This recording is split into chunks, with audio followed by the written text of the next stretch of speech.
Jangan lupa like, subscribe dan share. Hashtag Pasti Manfaat.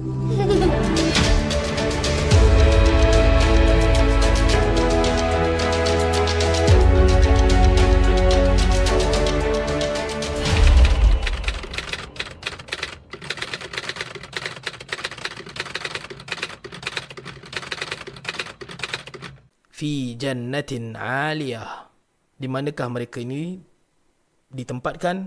Mereka masuk ke dalam syurga yang tinggi. Kalau kita tengok analogi mudah untuk faham bagaimana sebenarnya susun atur syurga dan neraka. Syurga berada di atas, neraka berada di tempat yang paling bawah. Tapi orang syurga dia boleh nampak bagaimana neraka itu diazab. Ahli neraka itu diazab.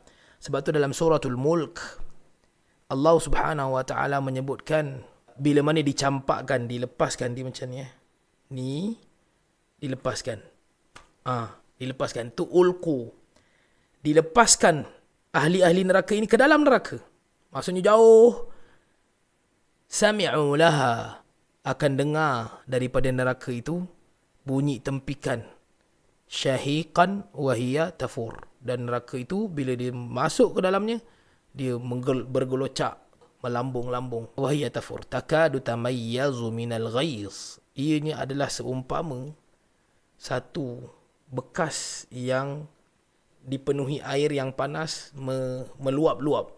Takadu tamayyazu minal ghaiz. Kullama ulqiya fiha fawjun sa'ala mukhazanatuha alam ya'tikum nadhir. Qalu bala qad ja'ana nadhir. Maka mereka pun berkata. Siapa yang berkata? Ahli neraka tadi. Qad ja'ana nadhir. Dan apabila dicampakkan ke dalamnya, ditanyakan kepada mereka, bukankah telah datang kepada kalian peringatan? Siapa yang tanya? Di sini ada dua tafsiran.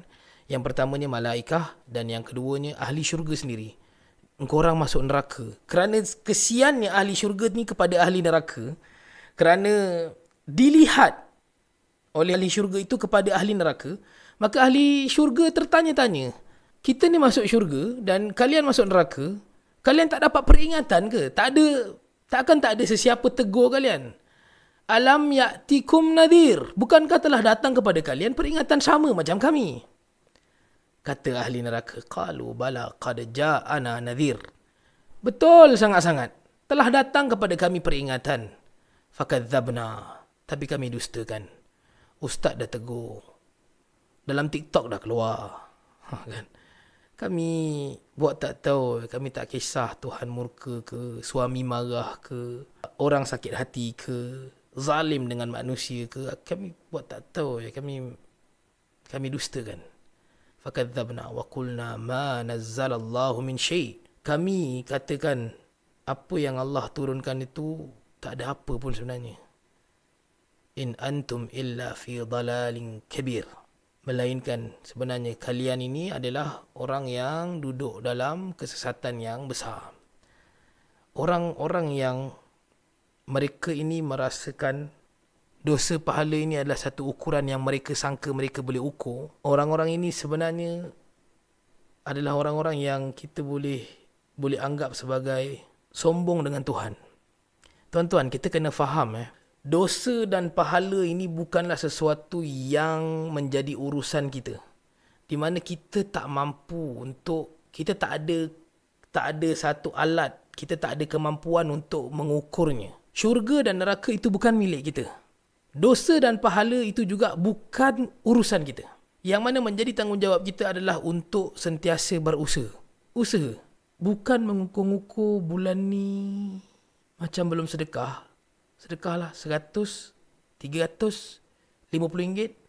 Dia bukan diukur dengan begitu. Sekalipun Allah Subhanahu wa taala menyebutkan tentang orang-orang yang menginfakkan hartanya adalah seperti mana satu pohon yang mencambahkan 7 cabang. Yang mana setiap cabang itu adanya 100 biji benih yang dilahirkan. Maksudnya dia ada banyak tafsiran di sini. Dari sudut pahalanya, dari sudut kebaikan yang terhasil daripada sedekah. Walaupun sedemikian ukurannya, tapi itu bukanlah sesuatu yang kita boleh ambil dan ukur. Dan kita boleh nilai bulan ni dah cukup kot sedekah kita. Tak boleh. Tak boleh. Kita kena sa'yun, berlumba-lumba untuk menambah-nambah pahala kita. Berlumba-lumba untuk menambah-nambah amalan kita. Kadang-kadang sebahagian daripada kita, bukan sebahagian daripada kita ni sendiri, saya lah, datang dalam keadaan satu momen yang kita rasa kita cukup baik ataupun kita lebih baik daripada orang. Inilah momen yang paling bahaya sekali dalam hidup. Dalam hari kita ada satu keadaan di mana kita rasa kita boleh cakap pasal orang, mengumpat pasal orang, membawang pasal orang, menghina orang, mencaci orang. Dan kita tahu ketika mana kita sedang menyebutkan tentang hal-hal yang tak baik kepada orang lain, kita menggunakan perkataan-perkataan yang menyakiti orang lain, ataupun kita melakukan hal-hal yang dengan sengaja merendah-rendahkan orang lain. Kita tahu pada waktu itu, dalam benak kita ni, dalam jiwa kita ni, kita sedang merasa kita lebih baik. Atau sebenarnya kita sedang merasa pahala kita dah cukup dan kita cukup bagus. Inilah dia masalahnya. Kita kena tahu bahawa selagi mana kita tak mati, selagi itulah kita berisiko untuk kita sendirilah yang menyia-nyiakan kehidupan kita, usaha kita itu, sehingga na'udzubillah, sehingga usaha yang dikumpul-kumpul itu akhirnya menjadi kerja yang sia-sia. Amilatun nasibah. Kerana boleh jadi haji kita pada tahun 2025 diungkit-ungkit dan dibangga-bangga pada tahun 2055, 30 tahun akan datang. Dan pada tahun 2055 itu, pada hari ini kita membangga-banggakan, kita riak, kita tunjuk saja-saja nak bagi orang sum'ah, nak bagi orang dengar kebaikan-kebaikan kita. Petang tu kita meninggal. Maka meninggallah kita dalam keadaan riak, takabur dan sum'ah. Maka adakah pahala haji yang sepatutnya, kata Nabi SAW, hajjun mabrur laisa lahu jazaa'un min illa al-jannah, haji yang mabrur tidak ada ganjaran baginya melainkan syurga. Adakah itu sepatutnya kita dapat dan kekal bersama dengan kita, ataupun akhirnya ia menjadi amilatun nasibah? Bila Allah Subhanahu wa taala gunakan perkataan amilatun, ketahuilah ia merujuk kepada kerja-kerja yang hebat. Hebat sama ada kerja-kerja profesional ataupun ibadah yang hebat, tapi dia tetap berpotensi untuk menjadi satu pekerjaan yang meletihkan semata-mata, yang payah semata-mata.